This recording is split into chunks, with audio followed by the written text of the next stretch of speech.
हाय. बरं ऐक ना. अ, तुला काहीतरी सांगायचं होतं.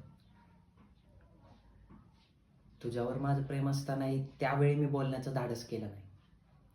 पण आता सांगावसं वाटतंय.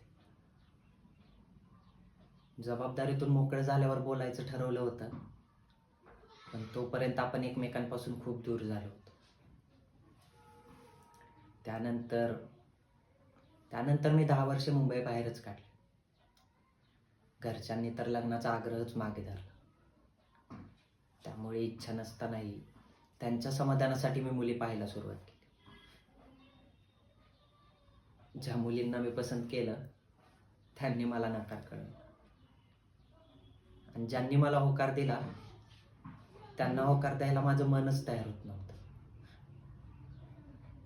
एवढ्या वर्षांच्या अनुभवानंतर एक गोष्ट मात्र नक्की कळाली की आयुष्यात तडजोड करू न शकणाऱ्या माणसाला कोणी तोडीमोडीच्या भावातही विचारत नाही. धन्यवाद.